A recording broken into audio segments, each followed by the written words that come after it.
The lecture hall of the Galactic Military Academy on Sentinel Prime fell into an uneasy silence. Commander Vexthor, a decorated Krulthaxi officer with deep purple scales and 4 arms folded across his chest, stood at the podium reviewing his notes. His third eye, positioned in the center of his forehead, scanned the rows of young cadets from dozens of species across the galaxy. This particular class covered historical military engagements, and today's topic was one that many instructors approached with visible discomfort. The humans, specifically the Terran colonial marines who had turned the tide in the Void War some 30 years prior. Vexthor had been there, had seen them in action, and the memories still caused his scales to ripple with involuntary unease. "Today," Vexthor began, his translator device rendering his clicking speech into standard galactic, "we discuss tactical efficiency in ground combat operations. Specifically, we will examine the human military doctrine and its statistical outcomes." A young Quelix student in the third row raised a tentacle. "Commander, is it true that humans are classified as a Tier 7 Death World species? My biology instructor mentioned this last semester." Vexthor's mandibles clicked in what translated as a grim smile.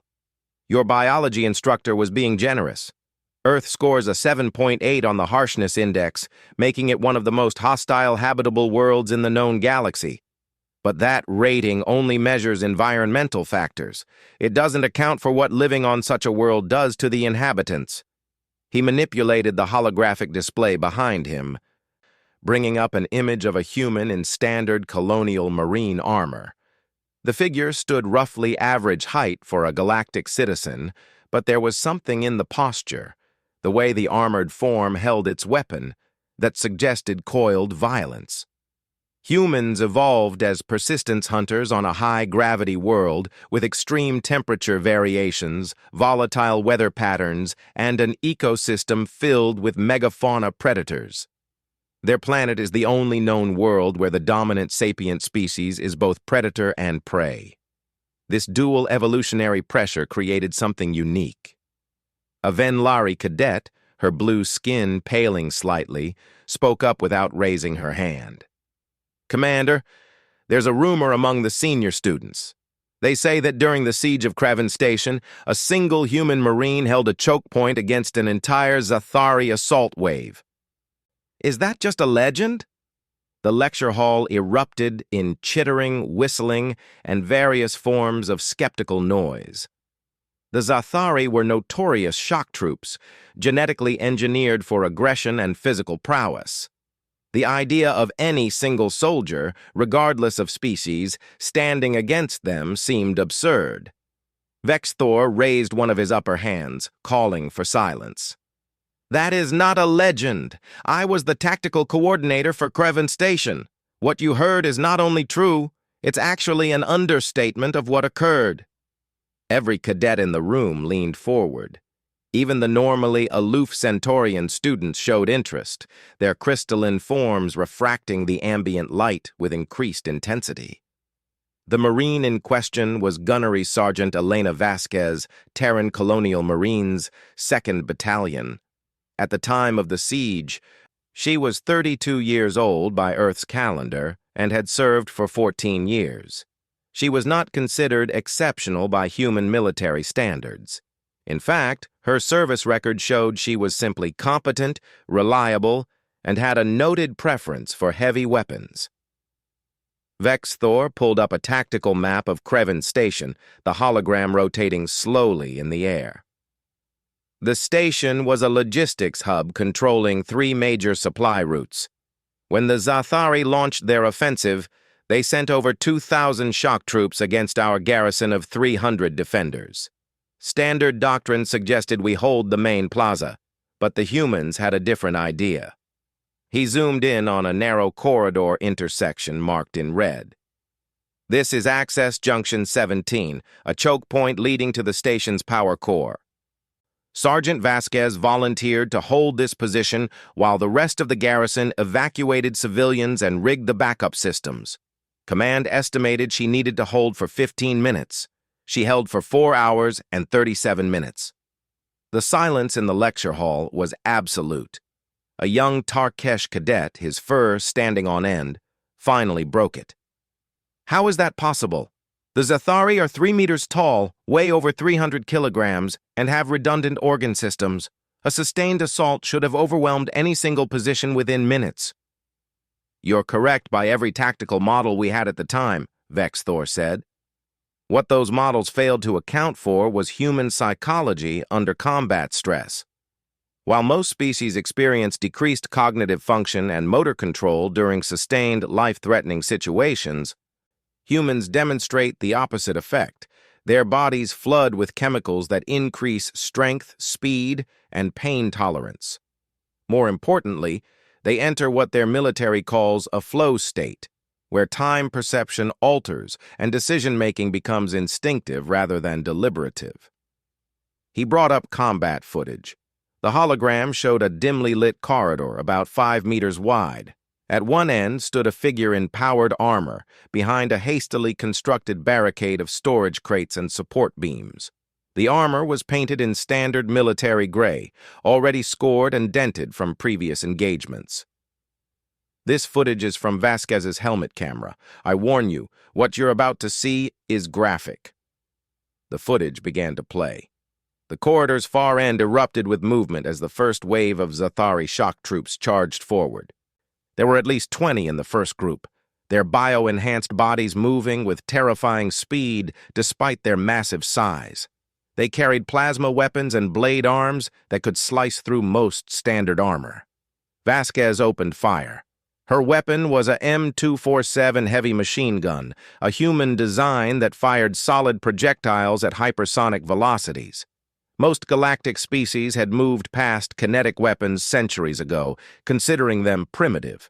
The humans had taken an ancient technology and perfected it to a devastating degree. The first Zathari warrior literally came apart as the stream of projectiles tore through its center mass. The next 3 went down in rapid succession, their redundant biology meaningless against the sheer volume of fire. The following warriors tried to use their fallen comrades as cover, but Vasquez adjusted her aim with mechanical precision, ricocheting rounds off the walls and ceiling to strike from unexpected angles. "Pause here," Vex Thor commanded, and the hologram froze. Notice her breathing pattern. Despite sustained fire from a weapon that would break the shoulder of most galactic species, her respirations remain steady. Her aim doesn't waver. This is what high-gravity world evolution produces. Humans have bones 3 times denser than most species, muscle fibers optimized for explosive force, and a cardiovascular system that can sustain extreme exertion far longer than should be biologically possible. A cadet from the insectoid Virith species clicked its mandibles nervously. How many did she eliminate in this first engagement? 23 confirmed. The engagement lasted 1 minute and 47 seconds. Then she had to reload. The footage resumed. Vasquez's hands moved with practiced efficiency, ejecting the spent magazine and slamming a new one home. The entire action took less than 3 seconds.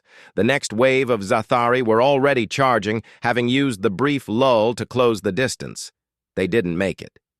Vasquez picked up a secondary weapon, what the humans called a shotgun, and fired point-blank at the leading warriors. At that range, the weapon's dispersed projectiles were catastrophic. The first Zathari took the blast to its torso and was thrown backward into its companions. Vasquez fired again and again, each shot precisely timed and aimed. "She's predicting their movements," a Quelix student whispered in awe. "Before they make them." "Correct," Vex Thor confirmed. "Humans are pattern recognition specialists. It's a survival trait from their pre-industrial days. Within seconds of engagement, a trained human soldier can identify movement patterns, behavioral tells, and tactical tendencies. They begin fighting not where their enemy is, but where their enemy will be." The footage continued for several more minutes. Wave after wave of Zathari shock troops attempted to push through the corridor. Vasquez adapted to each assault. When they tried to use energy shields, she targeted the floor beneath them, using ricochets. When they attempted to flank through maintenance tunnels, she deployed proximity mines with casual efficiency while still maintaining fire on the main approach. When they brought up heavy plasma cannons, she used the corridor support pillars for cover and picked off the gunners with precision rifle fire. At the 2-hour mark, Vexthor narrated, the Zathari commanders changed tactics.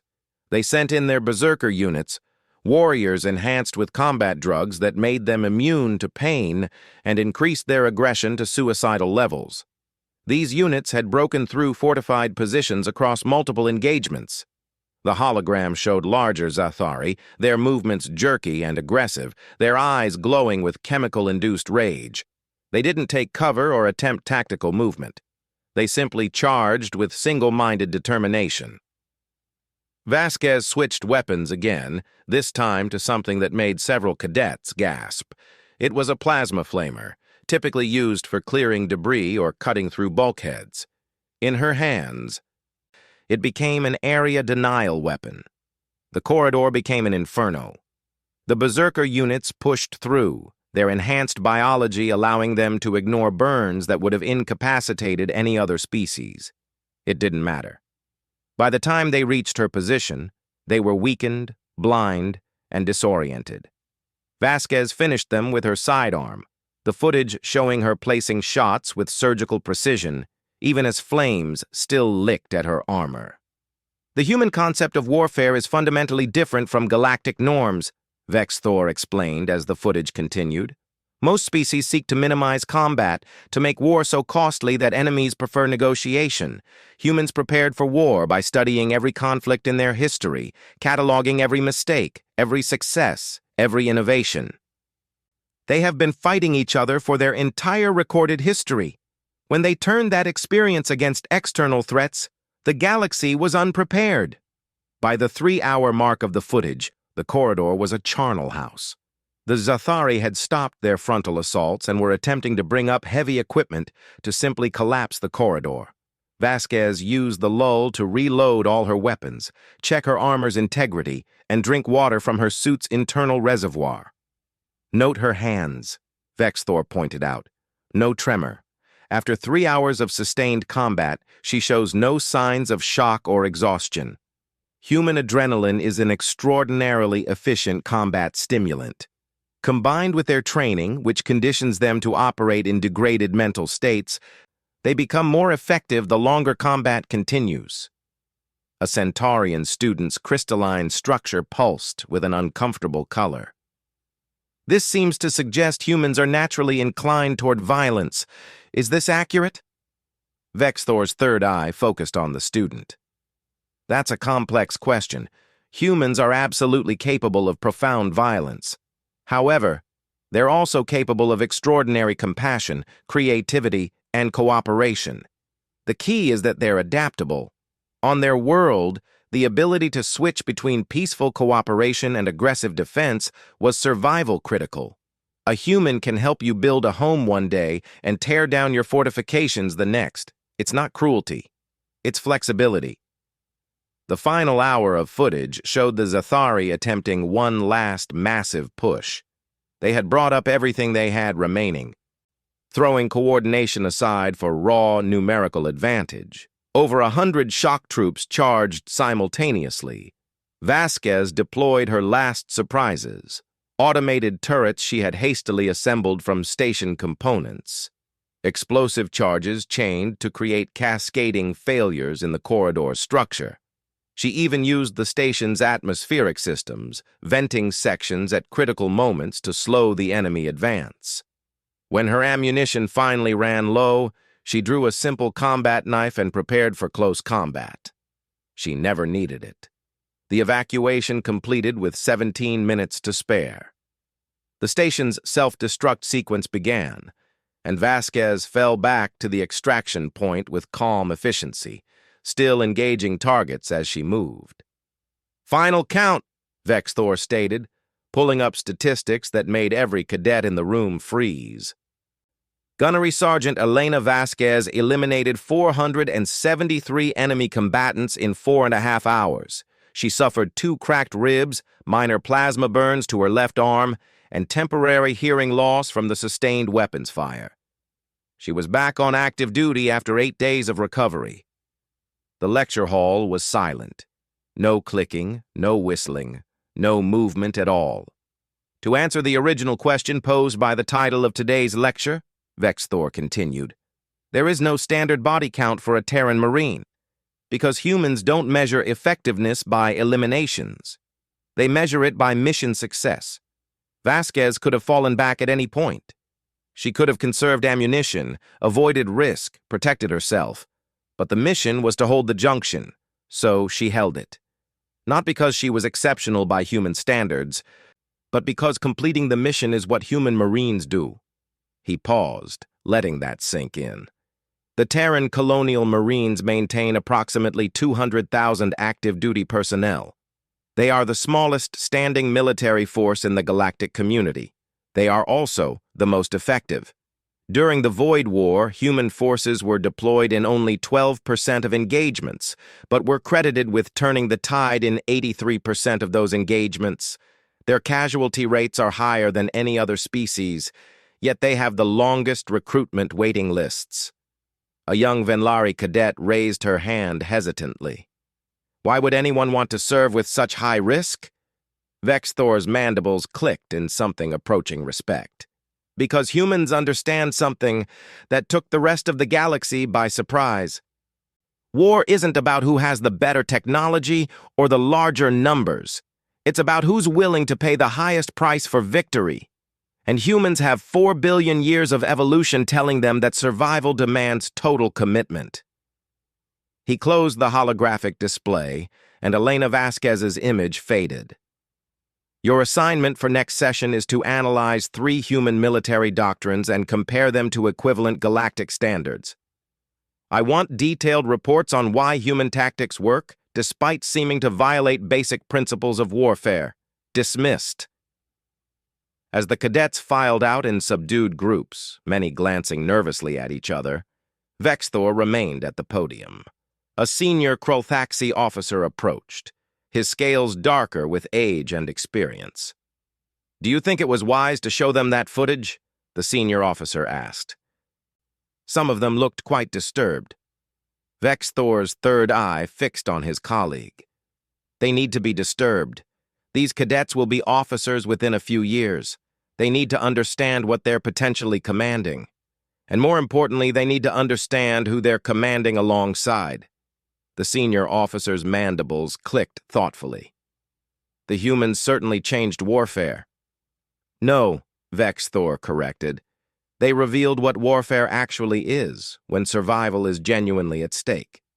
The galaxy had grown soft, had made war into a political exercise with rules and limitations. Humans showed us that when existence is threatened, there are no rules. There is only winning or ceasing to exist. He gathered his materials and turned to leave, then paused. The most terrifying thing about the humans isn't their capacity for violence. It's their capacity to return from that violence and be the same cooperative, creative, compassionate beings who will help you solve complex equations or write poetry or play with children. They compartmentalize in ways we barely understand.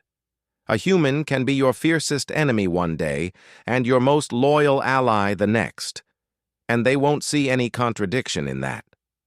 The senior officer remained silent for a long moment. "Are you glad they're on our side?" Vexthor's scales rippled in what might have been a shudder. Every single day. The assignment proved more challenging than most cadets had anticipated. 3 days after Commander Vexthor's lecture, the Academy's library systems were overwhelmed with requests for human military records, tactical analyses, and historical documentation. The Human Liaison Office received so many inquiries that they had to assign 2 additional staff members just to handle the influx. Cadet Ja'ara of the Venlari delegation found herself in one of the library's private study pods, surrounded by holographic displays showing various human conflicts throughout their history. Her blue skin had taken on a darker hue from stress as she tried to make sense of what she was seeing. "This doesn't make sense," she muttered to her study partner, a Quelix named Torval, whose tentacles were equally tangled with frustration. According to standard military doctrine, the humans should have lost this battle at Thermopylae. 300 soldiers against hundreds of thousands. The mathematics are impossible. Torval's tentacles gestured at another display. "Look at this one. The Battle of Bastonia during their Second World War. Surrounded, outnumbered, low on ammunition and supplies, in freezing temperatures that should have caused mass casualties even without enemy action. The human commander's response to a surrender demand was a single word: nuts. They held for a week until reinforcements arrived." "There's a pattern," Ja'ara said slowly, her training in tactical analysis finally providing a framework.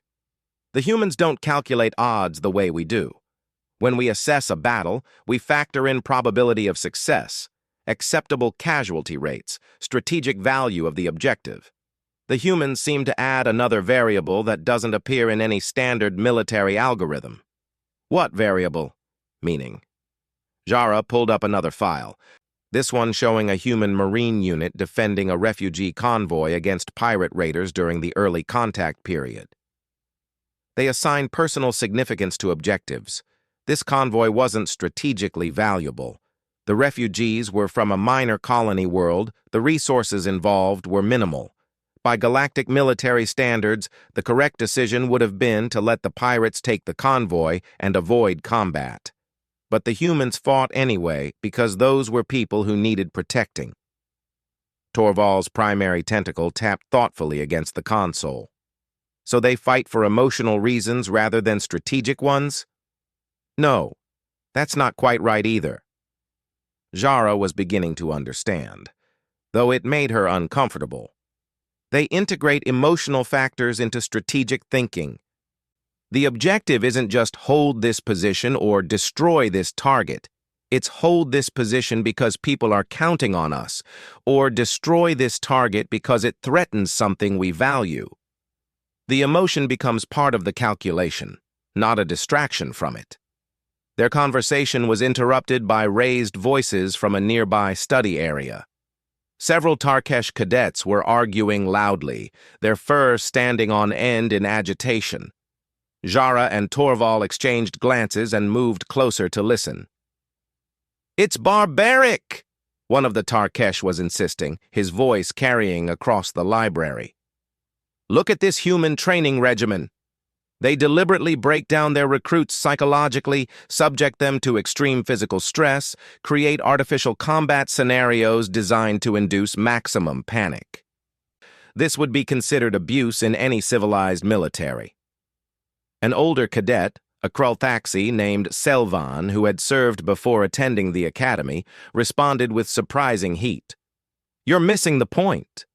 The humans aren't trying to make their soldiers comfortable. They're trying to make them survive. Every bit of that harsh training is based on actual combat data, lessons learned from soldiers who died because they weren't prepared for the psychological reality of warfare. There must be other ways to prepare soldiers without breaking them." "The humans don't break them," Selvan insisted. "They forge them. There's a difference. Breaking means damaging beyond repair. Forging means reshaping into something stronger. Every human Marine who completes that training knows they can survive the worst moments imaginable because they've already been through simulated versions. When actual combat happens, it's not new. It's what they trained for." A quiet voice joined the discussion. Everyone turned to see a human in the gray uniform of the Colonial Marines, a lieutenant with sharp eyes and close-cropped black hair. She had entered the library unnoticed, drawn by the mention of her service. "May I offer a perspective?" Lieutenant Saracen asked politely. "I couldn't help overhearing your discussion about our training methods." The cadets immediately went silent, some with embarrassment at being overheard, others with genuine curiosity. Chen smiled slightly and stepped into their circle. "You're both partially right," she said, nodding to the arguing cadets. "Our training is harsh by galactic standards.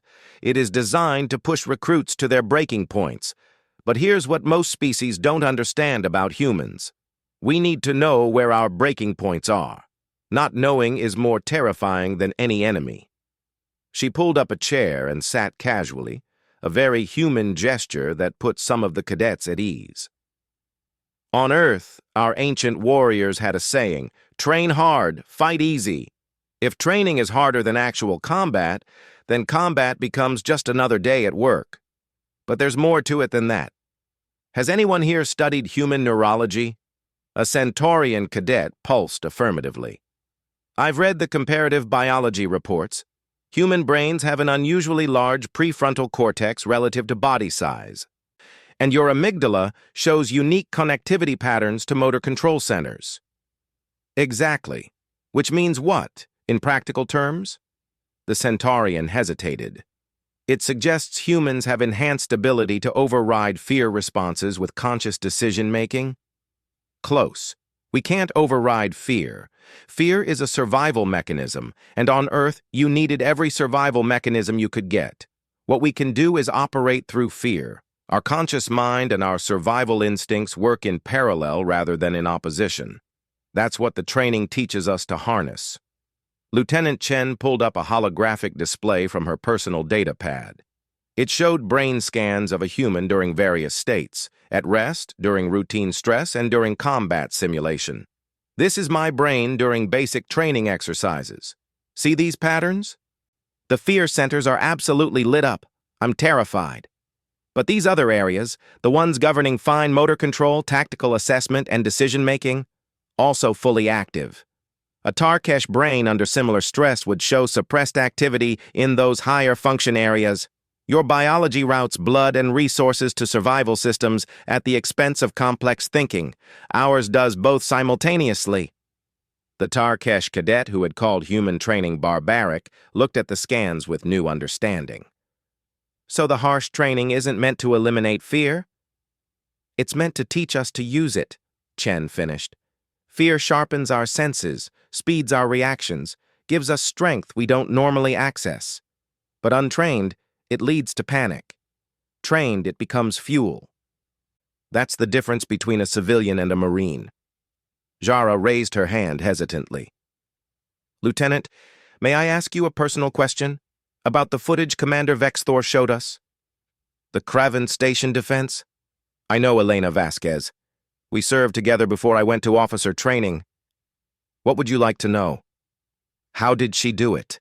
4.5 hours of continuous combat, hundreds of enemies, no support. How is that even possible?" Chen was quiet for a moment, her expression thoughtful. "Elena and I talked about that night once, after everything.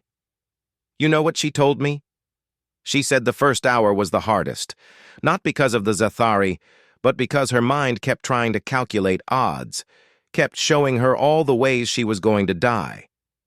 But then something shifted.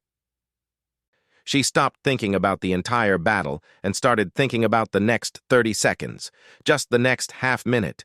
She could handle 30 seconds. Anyone can handle 30 seconds. "And she did that for 4.5 hours?" Torval asked incredulously.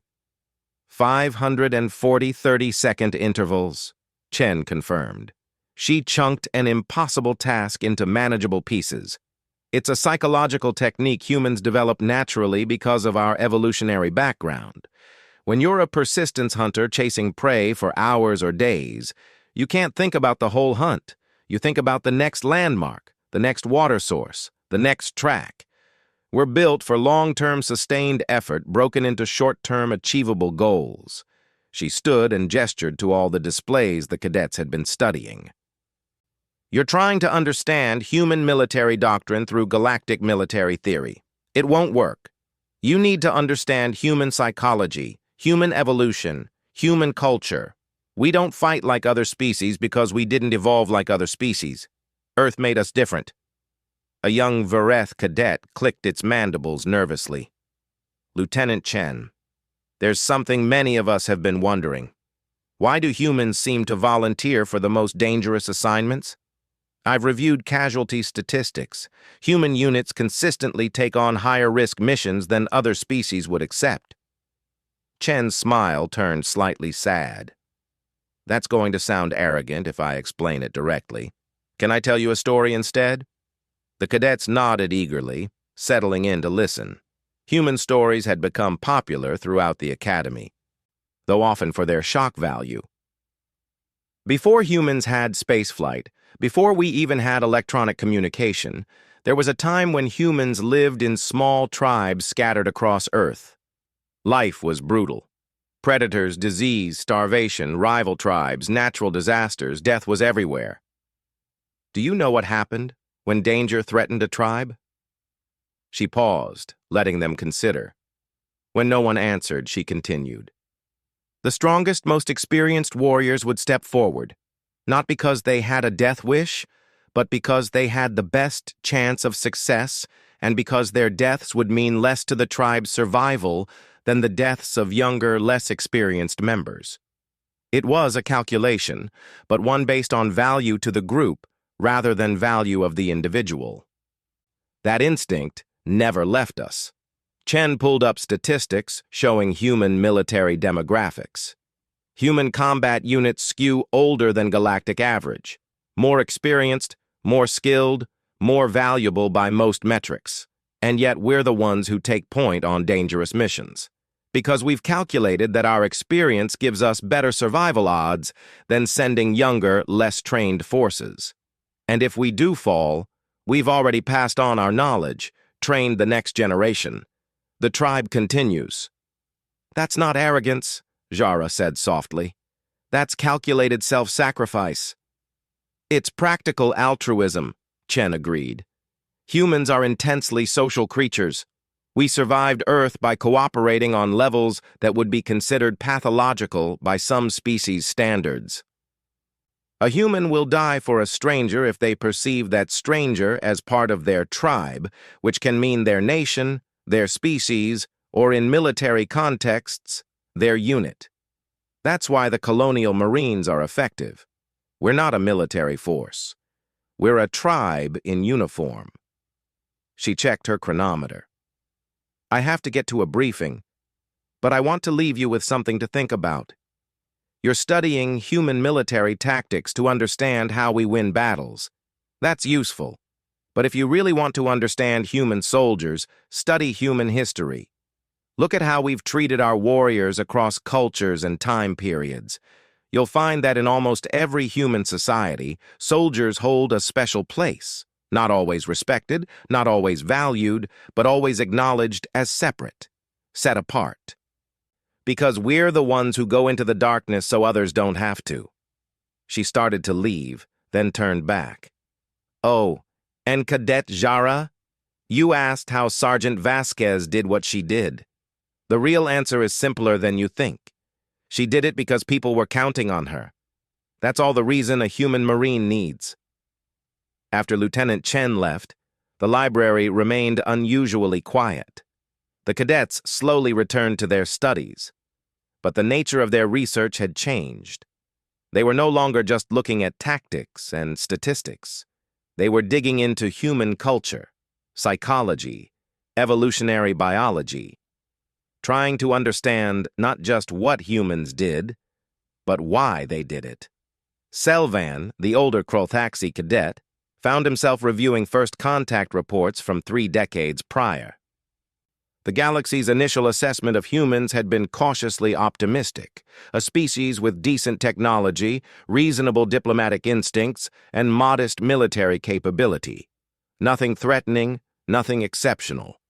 That assessment had lasted exactly as long as it took for the first human unit to see combat. The report Selvan was reading detailed the Battle of Zergjian Gap, one of the opening engagements of the Void War. A combined galactic force had been ambushed by Zathari raiders in a remote system. The Zathari had numerical and positional advantage. Standard protocol called for retreat and regrouping. The human contingent, a single company of 200 Marines, had instead charged directly into the Zathari formation. It should have been suicide. The after-action report noted that every galactic military analyst present had calculated the humans' survival probability at less than 3%. The humans had apparently done the same calculation and decided that 3% was good enough odds if it meant saving the other species' ships. They had taken 70% casualties, but bought enough time for the rest of the fleet to regroup and counterattack.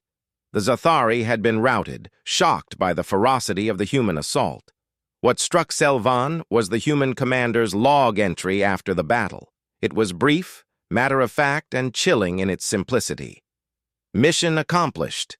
Acceptable losses. Would execute same strategy again without hesitation. Acceptable losses. 140 Marines dead or critically wounded, and the human commander called it acceptable because the mission succeeded. Selvan had fought in that battle. He remembered watching the human charge with horror, convinced he was witnessing mass suicide. He remembered the moment he realized they might actually succeed. He remembered the profound disquiet that settled over him when they did succeed, when those battered survivors regrouped and immediately began preparing for the next engagement as if what they'd just done was routine. He understood now what he hadn't understood then. The humans weren't suicidal. They weren't reckless.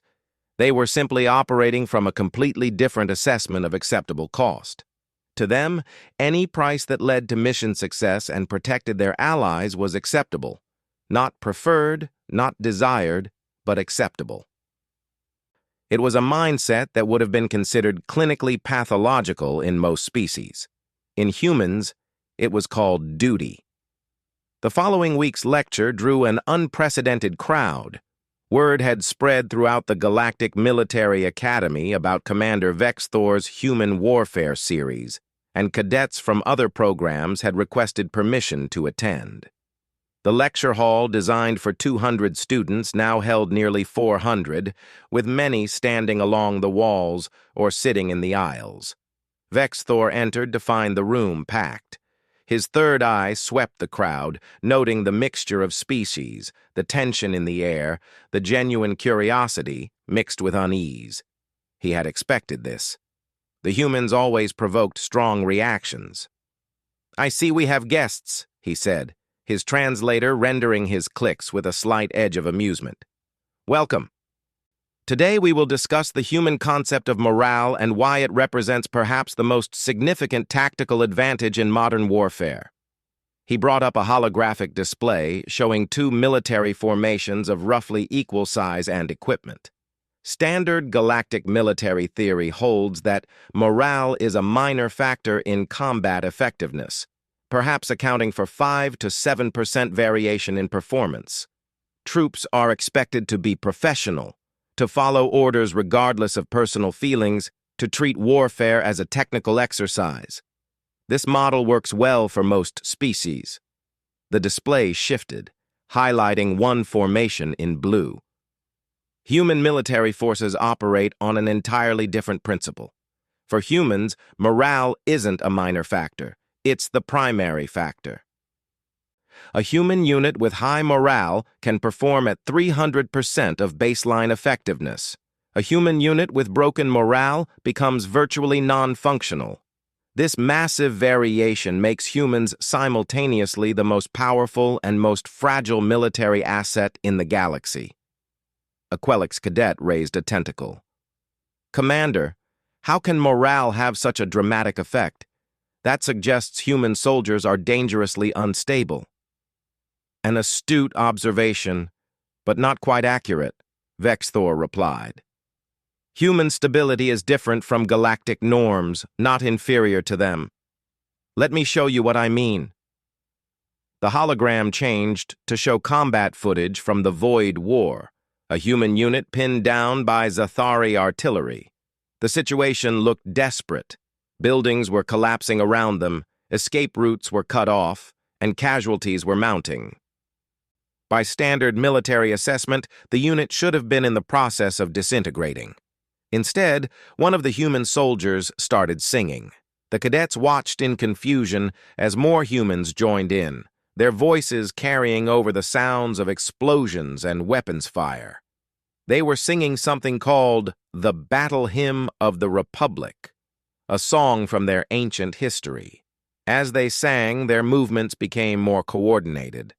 Wounded soldiers were evacuated more efficiently.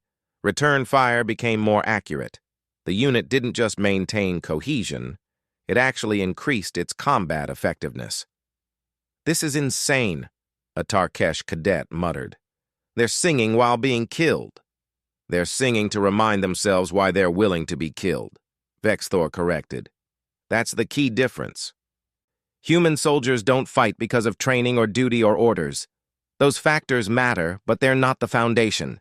Humans fight for meaning, for purpose, for something they believe transcends their individual survival." He paused the footage. This unit held that position for 3 hours against overwhelming fire. They suffered 40% casualties but accomplished their objective of covering a civilian evacuation. When I interviewed survivors afterward, do you know what they talked about? Not the tactical situation, not the enemy capabilities. They talked about the families they saved, the children who got out. They had transformed a military objective into a moral imperative, and that transformation made them unstoppable. Lieutenant Chen, who had been invited to attend as a guest speaker, rose from her seat in the front row. "Commander Vexthor, may I add something?" "Please, Lieutenant." Chen turned to face the assembled cadets. "You're all trying to understand human soldiers through the lens of your own species' military traditions. That's natural, but it creates blind spots. Let me ask you something. How many of you have heard of the human battle of Mogadishu?" A few tentacles and appendages rose uncertainly. Chen nodded and pulled up historical records on her personal display, projecting them for all to see. October 1993, Earth calendar. 19 human soldiers killed, 73 wounded, in an urban combat operation that went wrong in every possible way. By military standards, it was a disaster. Equipment failures, intelligence failures, tactical failures. Everything that could go wrong did go wrong. But here's what you need to understand. Not a single human soldier left their wounded behind. Not one. She highlighted portions of the after-action report. At multiple points, individual soldiers had opportunities to extract themselves from the combat zone. They refused. They stayed with wounded comrades even though staying meant almost certain death. Some of them did die. But they stayed anyway, because that's what human soldiers do. We don't leave our people behind. A Venlari cadet's blue skin paled. That's suicidal. The logical action would be to save those who can be saved and accept the loss of those who cannot. Logical by your standards, Chen agreed. Unthinkable by ours. Do you want to know why human units have such high morale? Because every single human soldier knows, without any doubt, that their unit will come for them. If they're wounded, someone will carry them. If they're captured, someone will try to rescue them. If they're killed, someone will bring them home. That certainty creates a bond stronger than any tactical doctrine. Vexthor's scales rippled approvingly. The lieutenant has identified the core of human military effectiveness. Humans don't fight as individuals who happen to be in the same unit. They fight as a collective organism. An attack on one is perceived as an attack on all. This creates a level of mutual support that other species struggle to replicate. He brought up comparative statistics. During the Void War, human units had the highest survival rate for wounded soldiers of any galactic military force, not because of superior medical technology, though their field medicine is excellent, but because humans will do literally anything to evacuate their wounded. I witnessed a human soldier carry a wounded comrade for 7 kilometers under enemy fire rather than leave him behind. The logical action would have been to hide the wounded soldier and return with help. The human action was to refuse to leave him alone. A new voice spoke from the back of the hall. But doesn't that make humans predictable? If we know they won't leave there wounded, we can use that against them. Every head turned to see who had spoken.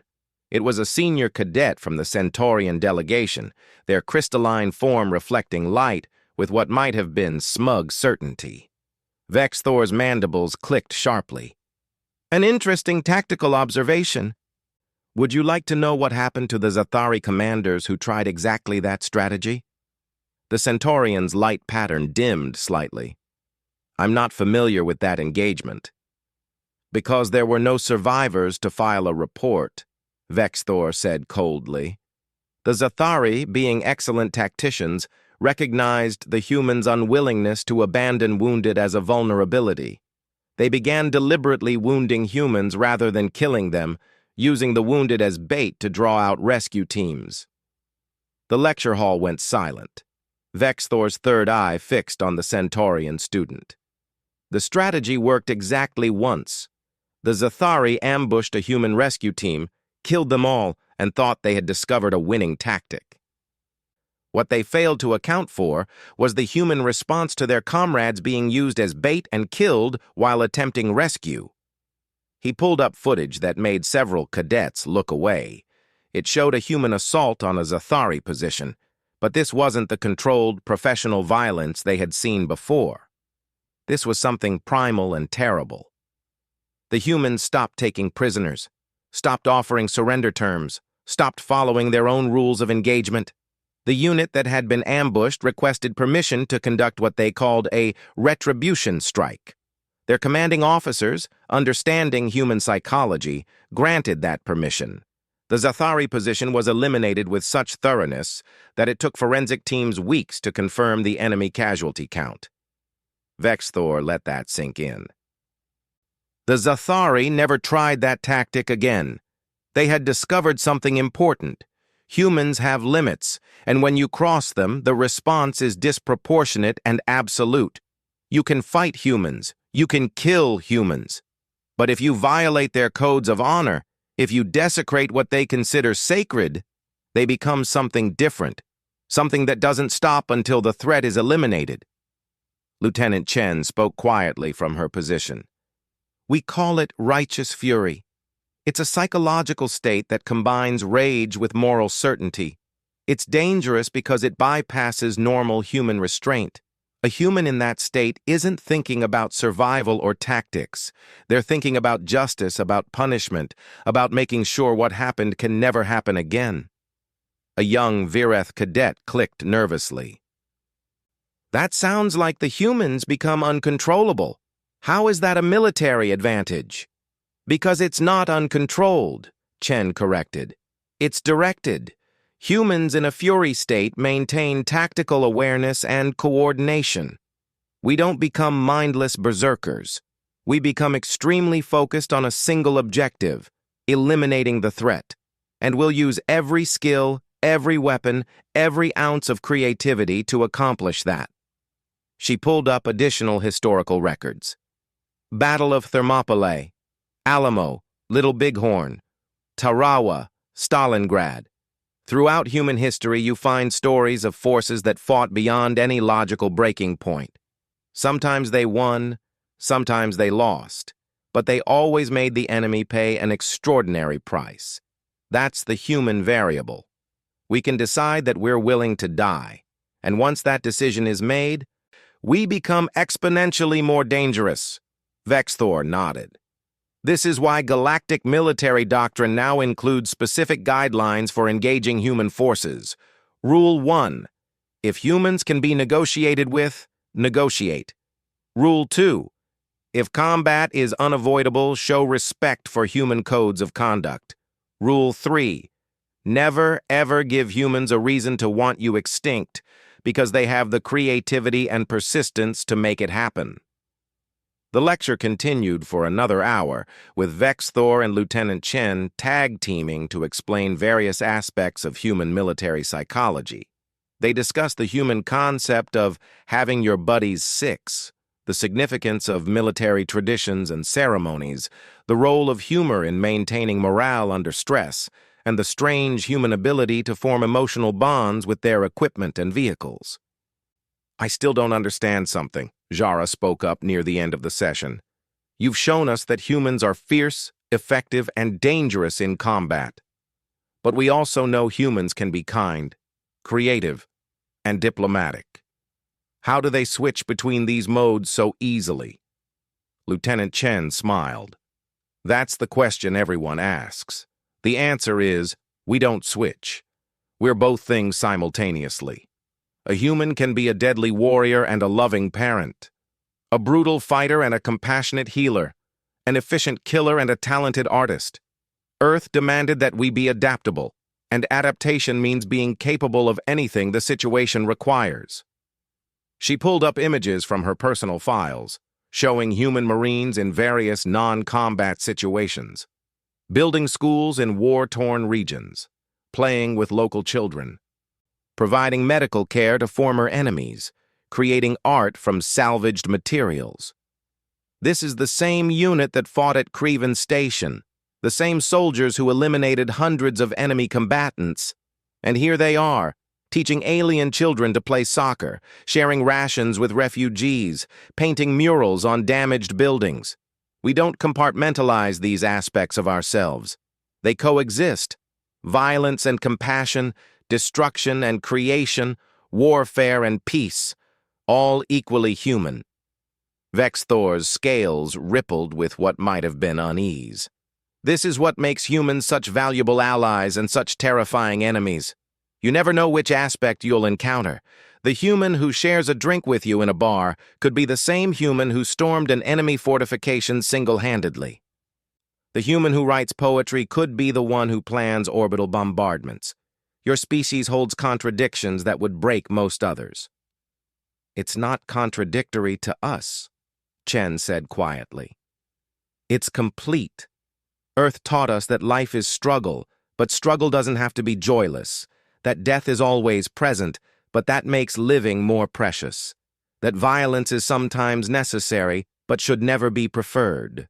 We learned to embrace all of it, the light and the dark, the gentle and the fierce, because on Earth you needed both to survive." As the lecture wound down and cadets began to file out, many lingered to ask questions or examine the historical records more closely. Selvan approached Commander Vexthor with a thoughtful expression. "Commander, I've been thinking about something you said in the first lecture, about how humans measure success by mission accomplishment rather than casualties." "Yes? Doesn't that suggest humans don't value individual lives? That they see soldiers as expendable?" Vexthor was quiet for a moment, then gestured to Lieutenant Chen. "Perhaps the lieutenant should answer that. She has more authority to speak on behalf of human values." Chen considered the question carefully. "It's complicated. Humans absolutely value individual lives. Every death matters. We mourn our fallen, honor their memory, support their families. But we also recognize that sometimes the mission is more important than individual survival. Not because lives don't matter, but because failure might cost even more lives." She pulled up a memorial display, showing names of fallen human soldiers scrolling past. Thousands of names. Tens of thousands. Every name on this list represents a person who believed that something was worth dying for. Maybe it was protecting civilians. Maybe it was defending their homeworld. Maybe it was buying time for their unit to complete a mission. We don't celebrate their deaths. We celebrate their choice, their courage, their commitment, and we honor them by making sure their sacrifice meant something. Jara had joined the conversation, her blue skin thoughtful. "So human soldiers accept that they might die, but they insist that their deaths have meaning?" "Exactly. A human Marine doesn't want to die, but if death comes, they want it to matter. That's why mission success is so important to us. If we complete the mission, if we save the civilians, if we hold the line, then any sacrifice made to achieve that becomes meaningful. It becomes part of a story larger than any individual." Torvald's tentacles waved uncertainly. "That still seems like you're glorifying death, making it seem noble or desirable." "No," Chen said firmly. We're making it bearable. Look, every sentient species knows they're going to die eventually. Most species handle this by avoiding thinking about it, by treating death as an aberration or tragedy. Humans handle it by integrating death into our life narrative. We accept that we will die and try to make that inevitable event meaningful. For soldiers, that means dying in service of something important. It's not glorification. It's how we cope with mortality. Vex Thor's third eye focused on the memorial display. I fought alongside humans for 3 years during the Void War. I saw many of them die. What struck me most was that they didn't seem surprised by death. Saddened, angry, determined, yes, but not surprised. As if they had always known it was a possibility and had made their peace with it. Because we had, Chen confirmed. Every human who joins the military knows they might not come home. We write letters to our families before deployments, update our wills, say our goodbyes, not because we're pessimistic, but because we're prepared. And that preparation frees us to focus on the mission rather than worrying about our own survival. One of the Tarkesh cadets who had been listening spoke up. But doesn't that make you cold, disconnected from the value of life? Chen laughed, a surprisingly warm sound. Are you kidding? Humans cry at sad movies. We mourn pets for years. We feel things intensely, probably too intensely by galactic standards. We're not disconnected from life's value. We're acutely aware of it. That's why we're willing to risk it for the right reasons. She gestured to the crowded lecture hall, to all the species represented. Every being here is mortal. Every one of you will die someday. The difference is that humans have decided to confront that reality directly rather than avoid it. And having confronted it, we've decided that if death is inevitable, we might as well make it meaningful. That's not cold. That's courage. The discussion continued as the evening deepened, with cadets from multiple species engaging in philosophical debates about mortality, duty, and the nature of courage. Commander Vex Thor eventually had to clear the hall so the next class could use the space. But even then, clusters of students lingered in corridors and common areas, still discussing what they had learned. Later that night, in the Academy's command center, Vex Thor met with other senior instructors to discuss curriculum adjustments. The Human Warfare series had provoked more interest and more questions than any previous course offering. We need to expand it, the Academy Commandant declared, an elderly Quelix whose tentacles had faded to pale gray with age. Make it a full semester course rather than a series of guest lectures. The cadets need to understand humans if they're going to work with them effectively. There's resistance from some quarters, another instructor noted. Several species representatives have complained that we're giving too much focus to what they call primitive death world psychology. The Commandant's tentacles writhed with irritation. Primitive. The humans have been part of the galactic community for 3 decades, and in that time have revolutionized military doctrine, diplomatic protocols, and cultural exchange programs. They're many things, but primitive isn't one of them. Vex Thor's third eye flickered thoughtfully. The resistance comes from fear, not from genuine criticism. The humans disturb us because they represent what warfare actually is when survival is genuinely at stake. They've shown us that much of galactic military tradition is pageantry built on the assumption that wars will be limited, civilized affairs with clear rules. The humans don't believe in that assumption because Earth never allowed them to. Then we need to confront that fear directly, the Commandant decided. Vex Thor, I'm authorizing a full course development. Include everything: history, psychology, tactics, cultural context.